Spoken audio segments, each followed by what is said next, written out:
প্রধানমন্ত্রী নরেন্দ্র মোদী তার আগে ঝেঁপে বৃষ্টি গোটা দুর্গাপুরে। এই মুহূর্তে আমরা সুকান্ত মজুমদারকে পেয়ে গেছি, কেন্দ্রীয় প্রতিমন্ত্রী সুকান্ত মজুমদার, বিজেপির সাংসদ। আপনাকে রিপাবলিক বাংলায় স্বাগত জানাই। এই মুহূর্তে আমরা দেখতে পাচ্ছি গোটা দুর্গাপুরে ঝেঁপে বৃষ্টি হচ্ছে। এটা তো একটা চ্যালেঞ্জ হয়ে গেল। আমরা এই মুহূর্তে দেখতেও পেলাম যে নেহরু স্টেডিয়ামে যেভাবে কর্দমাক্ত ছিল গতকালের ছবি, আজকে কিছুটা পাল্টেছে, কিন্তু কি মনে হচ্ছে চ্যালেঞ্জ? দেখুন, বৃষ্টি হওয়াতে একটু কাদা হবে, কিন্তু ভারতবর্ষের প্রধানমন্ত্রী নরেন্দ্র মোদী মহাশয় তো শুধু ভারতবর্ষের নয়, বিশ্বের সবচেয়ে জনপ্রিয় নেতা। এটাই তো মোদি ম্যাজিক। যখন উনি নামবেন এবং ওনার হেলিকপ্টার যখন দৃশ্যমান হবে, যখন এই দুর্গাপুরের আকাশে, তখন যে চিৎকারটা উঠবে মোদি মোদি করে, এটা আপনাকে সেই ছাওয়া সিনেমার সিনটা মনে করাবে, যেখানে ছত্রপতি শিবাজী মহারাজের পুত্র হাত মুঠ করে হর হর মহাদেব বলে যে চিৎকার, রণহুঙ্কার, সেই রণহুঙ্কার আপনারা দেখতে পাবেন। দেখুন, আমাদের সভাপতি তো বলেছেন যে আমরা 21-এ বলেছিলাম 200 পার, সেটা হয়নি।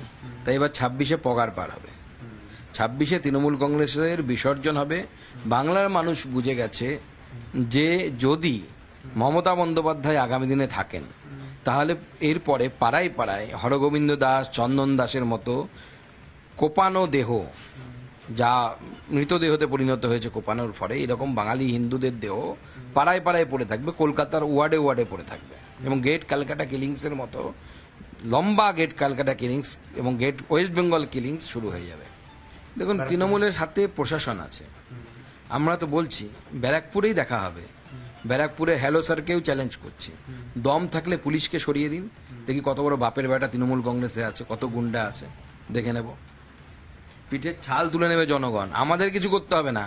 মমতা বন্দ্যোপাধ্যায় এই যে বাঙালি সেন্টিমেন্টে যে সুশ্রুতি দেওয়ার কাজটা করছেন, উদ্দেশ্য একটাই, সেটা হচ্ছে বাংলাদেশ থেকে আসা রোহিঙ্গা, তাদেরকে, যারা ভারতবর্ষের নাগরিক নন, তাদেরকে ভোট ব্যাংক হিসেবে ব্যবহার করে ভোটে জেতা। রাজ্যে আমরা দেখতে পাচ্ছি যেমন ডামাডোল পরিস্থিতি সার্বিকভাবে, কিন্তু আপনাদের দলীয়ভাবে দিলীপ ঘোষের নাম বারবার উঠে আসছে। দিলীপ ঘোষ আজকে কেন এখানে নেই, দিলীপ ঘোষ দিল্লি কেন যাচ্ছে? দিলীপ ঘোষ নিজেই বললেন যে আমাকে কর্মীরা চেয়েছিলেন দুর্গাপুরে, কিন্তু আমাকে বোধহয় দল চাইছে না, আমি দুর্গাপুরে থাকি। দিলীপ ঘোষের সঙ্গে দলের এরকম দূরত্বটা বাড়ছে কেন? সেটা দলের পক্ষে ক্ষতি হচ্ছে রাজনৈতিকভাবে আপনাদের? সেই গ্রাউন্ড জিরো রিয়ালিটি রাজনৈতিক বিশ্লেষকরাও বলছেন। দেখুন, সবটা তো আমি বলতে পারবো না কি বিষয় কি আছে। আমি শুধু এটুকু জানি যে আজকে দিলীপ ঘোষ আমাদের প্রাক্তন সভাপতি এবং আমাদের নেতা, তিনি দিল্লি গেছেন কেন্দ্রীয় নেতৃত্বের ডাকে।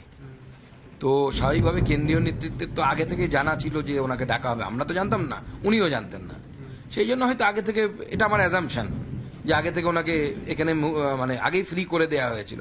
কারণ একজন সর্বভারতীয় স্তরের নেতৃত্ব, তিনি দেখা করবেন দিলীপদার সাথে, তো সেটা তো একদিনের প্ল্যানিংয়ে হয় না, স্বাভাবিক 7-8 দিন বা তার আগের প্ল্যানিংয়ে হয়েছে। তো তারা জানতেন যে দিলীপদাকে আজকে ডাকা হবে ওখানে, সেই জন্য হয়তো নাম ছিল না বা ডাকা হয়নি।